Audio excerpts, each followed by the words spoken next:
Oke, assalamualaikum warahmatullahi wabarakatuh. Apa kabar semuanya? Mudah-mudahan kalian semua dalam keadaan sehat. Hari ini mata kuliah metode penelitian masuk di pertemuan 5. Kita akan membahas mengenai metodologi pengembangan sistem informasi tradisional. Jadi, untuk materi yang ada di pertemuan 5 ini, kita akan membahas beberapa metodologi yang bisa kita gunakan atau model-model yang bisa kita gunakan untuk mengembangkan suatu perangkat lunak ataupun sebuah sistem informasi dengan model tradisional. Yang pertama kita lihat macam-macam dari model tradisional untuk metode pengembangan perangkat lunak, yaitu ada model waterfall, model incremental process, model proses evolusi, model concurrent, model rasional unifying process. Kita akan bahas yang pertama yaitu model waterfall. Waterfall atau yang biasa kita kenal dengan air terjun ya, dalam bahasa Indonesianya diartikan sebagai air terjun. Ini merupakan salah satu metode yang paling mudah atau model yang paling simple yang bisa kita gunakan untuk mengembangkan suatu perangkat lunak.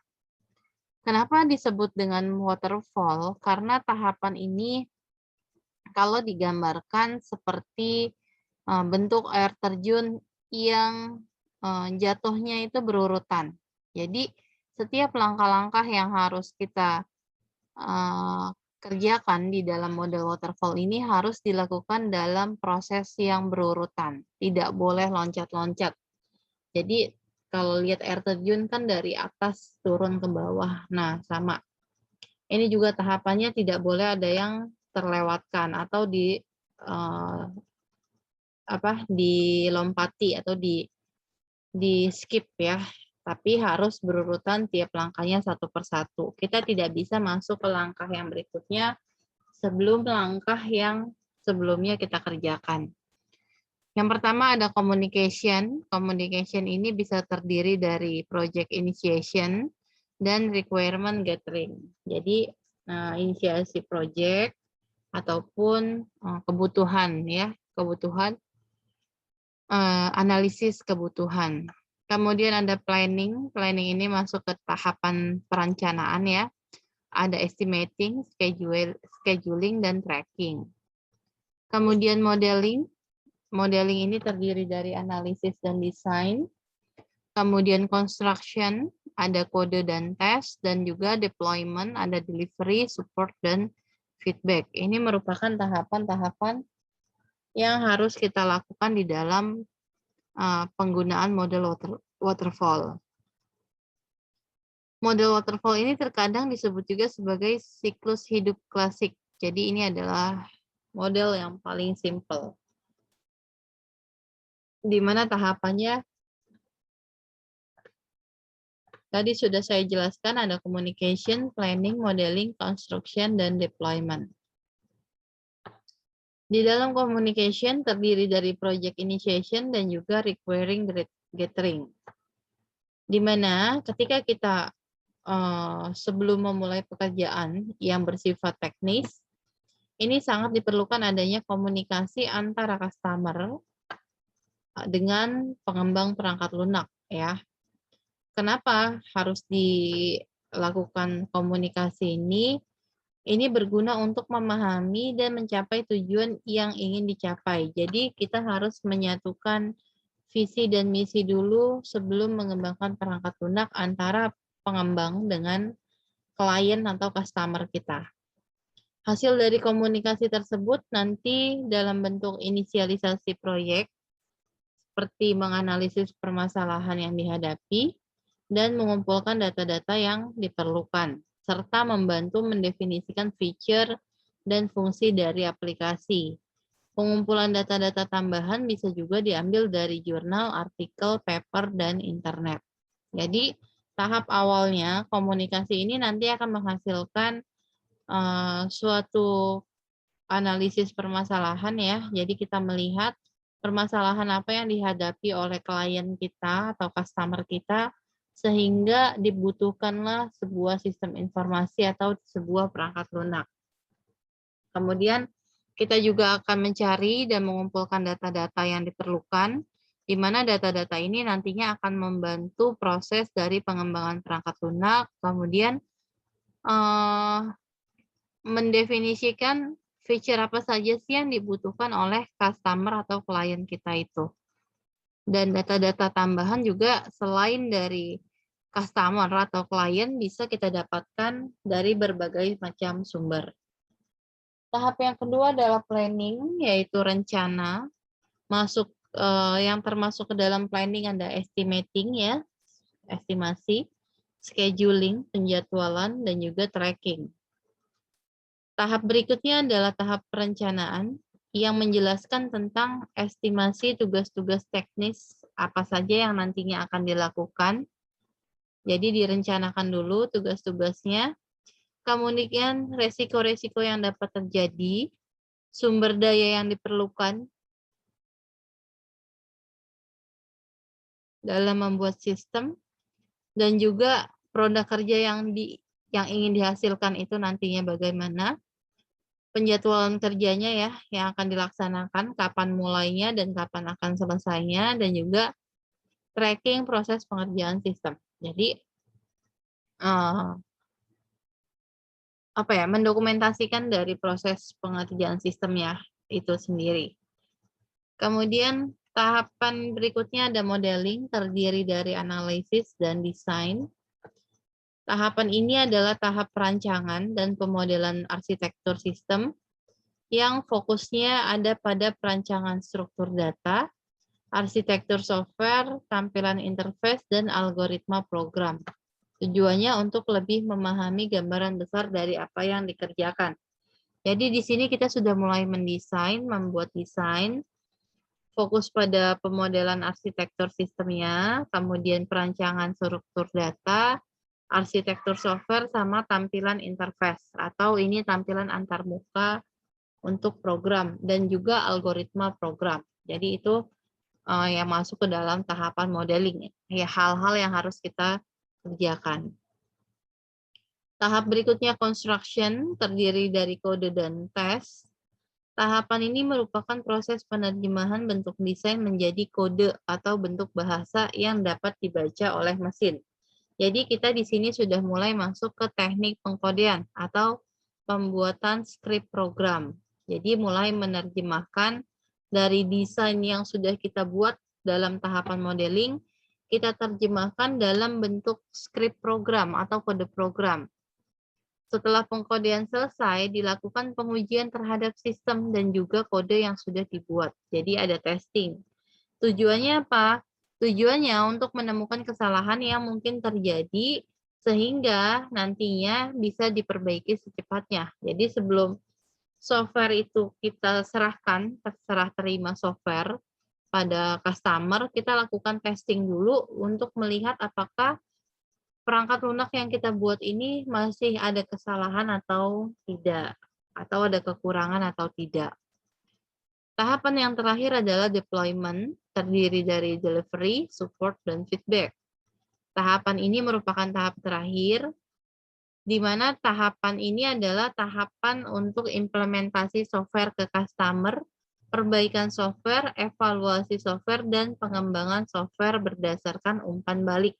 Jadi kalau sudah selesai di tahap construction, kode programnya selesai, testingnya juga selesai, maka tahap berikutnya adalah mengirimkan atau mengimplementasikan software tersebut ke dalam sistem yang dibutuhkan customer atau klien. Ketika sudah diimplementasikan, kemudian diperbaiki jika memang masih ada kekurangan, dievaluasi, dicek kembali apakah sudah sesuai dengan kebutuhan dari customer atau belum.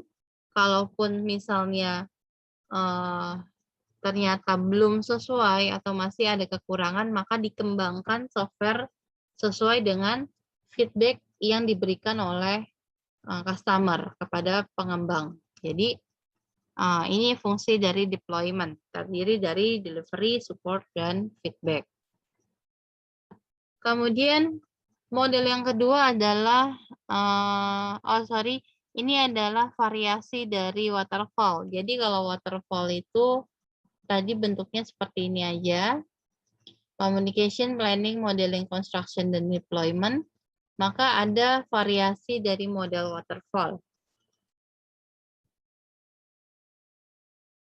Kalau kita lihat ini bentuknya seperti huruf V ya, di mana masing-masing sudah ada tahapan-tahapannya, bisa kalian baca. Kita lihat variasi model waterfall ini merupakan perluasan dari model waterfall. Tahapannya mirip dengan waterfall. Prosesnya dilakukan dengan percabangan. Jadi kalau misalnya tadi waterfall hanya bentuknya garis lurus, kalau variasi dari waterfall ini bisa bercabang, jadi bisa kemana saja. Ini disebut juga dengan model V. Tahapannya bisa dilihat ya, ada requirement analysis dan acceptance testing.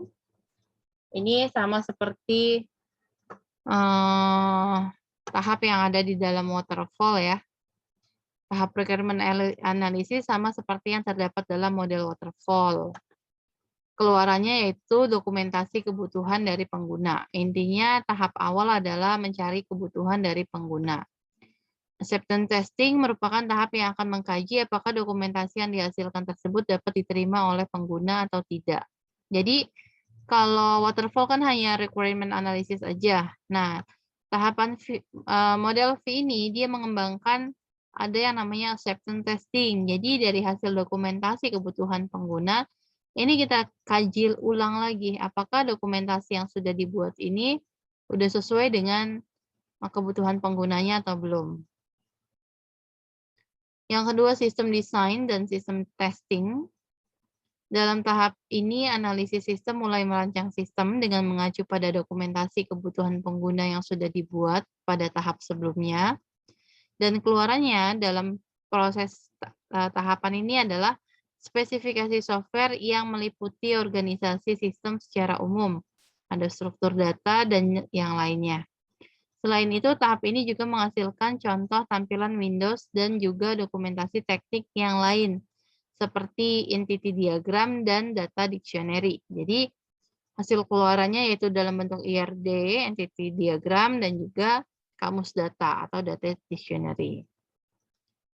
Tahap yang ketiga, arsitektur design and integration testing. Ini disebut juga dengan high level design.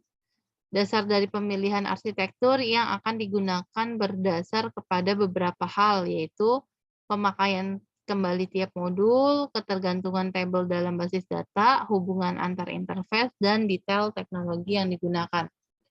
Jadi ini sebenarnya cabang-cabang dari tahapan yang model waterfall tadi ya, ini hanya lebih dikembangkan lebih detail lagi. Ketika sudah didapat IRD, kamus data, kemudian dibuat lagi nih kebergantungan tabelnya dalam basis data, kemudian modul-modul yang digunakan sama hubungan yang ada antar interface. Tahap yang keempat, modul design dan unit testing. Ini disebut dengan low level design, jadi dia memecah perancangan dipecah menjadi modul-modul yang lebih kecil lagi, lebih dicabangkan lagi ya, lebih didetailkan lagi. Setiap modul itu diberi penjelasan yang cukup untuk memudahkan programmer melakukan coding. Jadi ini sudah masuk ke tahapan pengkodean sebenarnya, cuma lebih didetailkan lagi dalam bentuk modul. Ini codingnya, tahapan penerjemahan ya, menerjemahkan dari rancangan yang sebelumnya dibuat ke dalam bahasa pemrograman. Kemudian incremental process. Ini adalah model yang ketiga, yaitu incremental process. Bentuk tampilannya seperti ini. Kita lihat model yang merupakan gabungan dari elemen aliran proses linear dan juga paralel. Setiap urutan linear menghasilkan peningkatan yang dapat dikirim dari perangkat lunak dengan cara yang mirip dengan peningkatan yang dihasilkan oleh aliran proses evolusi. Ini tahapannya. Yang pertama yaitu mengkombinasikan elemen-elemen dari waterfall. Jadi waterfall ini sebenarnya tahapan paling klasik ya, paling simpel yang nantinya bisa divariasikan dengan model-model yang lain.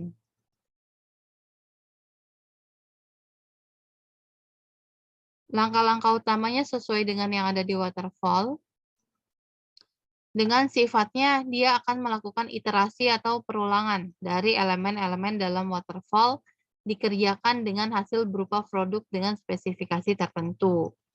Kemudian proses dimulai dari fase pertama hingga akhir dan menghasilkan produk dengan spesifikasi yang lebih lengkap dari sebelumnya. Demikian seterusnya hingga semua spesifikasi memenuhi kebutuhan yang ditetapkan oleh pengguna. Jadi tahapan awalnya dia mengerjakan semua proses yang ada di waterfall secara berulang atau iterasi sampai membutuhkan benar-benar dihasilkan produk yang memang sesuai dengan kebutuhan oleh pengguna. Terus dari produk yang sudah dihasilkan pada tahap kedua, biasanya produk inti atau core product yaitu produk yang memenuhi kebutuhan dasar. Jadi akan dihasilkan produknya yang pertama adalah produk inti. Produk inti ini merupakan produk utama atau core product yang memang ini adalah produk digunakan untuk memenuhi kebutuhan dasar. Produk tersebut digunakan oleh pengguna atau menjalani review, pengecekan ya. Hasil reviewnya ini nanti akan menjadi bekal untuk pembangunan pada proses berikutnya. Hal ini terus dikerjakan sampai produk yang dihasilkan komplit, dan model ini cocok jika jumlah anggota tim pengembang atau pembangun perangkat lunak tidak cukup. Yang ketiga, mampu mengakomodasi perubahan secara fleksibel. Yang keempat, produk yang dihasilkan pada increment pertama bukanlah prototipe, tapi produk yang memang sudah bisa berfungsi dengan spesifikasi dasar. Model berikutnya adalah evolusi. Model evolusi ini bersifat iteratif. Model ini ditandai dengan cara yang memungkinkan untuk mengembangkan versi perangkat lunak yang semakin lengkap. Jadi, proses evolusi ini dibagi lagi menjadi dua model, ada prototype dan spiral. Ini prototype ya. Bentuk tahapannya hampir sama dengan dengan waterfall, cuma kalau prototype dia akan melakukan perulangan terus sampai benar-benar dihasilkan produk yang sesuai dengan kebutuhan pengguna. Ini tahapannya ya, mendengarkan pelanggan sama seperti komunikasi ya. Berkomunikasi dulu, mengumpulkan kebutuhan, mencari masalah, kemudian merancang solusinya nanti akan dibuat seperti apa. Merancang prototipe, dilakukan perancangan dan pembuatan prototipe sistem. Prototipe disesuaikan dengan kebutuhan sistem yang telah didefinisikan sebelumnya dari kebutuhan pelanggan. Kemudian uji coba, jadi prototipenya belum dibuat langsung ke dalam program, tapi diuji coba dulu. Jadi dari prototipe ini akan dilihat kekurangannya, dievaluasi kekurangannya sesuai dengan kebutuhan pelanggan dan juga dikembangkan kembali sesuai dengan apa yang diinginkan oleh pelanggan. Dan ini masih dibuat dalam bentuk prototipe. Model spiral ini bentuknya ya melingkar, tahapannya sama, communication, planning, modeling, construction, dan deployment. Tapi alurnya yang bisa dilakukan berulang-ulang. Ini fase-fasenya sama seperti waterfall tadi. Yang digunakan pun atau yang dilakukan juga hampir sama. Jadi setiap loop atau perulangan dibagi menjadi beberapa sektor. Ada objective things, objective setting, di mana ini untuk menentukan tujuan, risk assessment reduction, development and validation, dan juga tahap planning. Kemudian concurrent, modelnya, tahapannya sama. Pemodelan concurrent ini mendefinisikan serangkaian acara yang akan memicu transisi dari negara ke negara untuk masing-masing kegiatan rekayasa perangkat lunak, tindakan, atau tugas. Pemodelan concurrent ini berlaku untuk semua jenis pengembangan perangkat lunak dan memberikan gambaran yang akurat tentang keadaan proyek. Setiap kegiatan, tindakan, atau tugas pada jaringan berjalan bersamaan dengan kegiatan, tindakan, atau tugas yang lain. Event yang dihasilkan pada suatu titik dalam memicu transisi jaringan proses antara state. Ini model terakhir ya, model Rational Unified Process atau RUP. Fasenya sama. Langkah-langkah dalam RUP ada injection, elaboration, construction, transition. Nah, untuk penjelasannya silahkan kalian baca sendiri. Sebenarnya masing-masing model pengembangan perangkat lunak itu dasarnya adalah kita lihat saja di waterfall. Perbedaan nama cuma apa yang harus dilakukan dan dihasilkan itu sama. Jadi dalam bentuk dokumentasi, kemudian ada fase-fase untuk pembuatan kode program dan lain-lain. Intinya sama, cuma beberapa mungkin ada perbedaan nama dan pendetailan setiap langkahnya dibuat secara detail lagi. Itu yang membedakan masing-masing model pengembangan perangkat lunak. Oke, itu saja materi kita hari ini. Saya akhiri. Wassalamualaikum warahmatullahi wabarakatuh.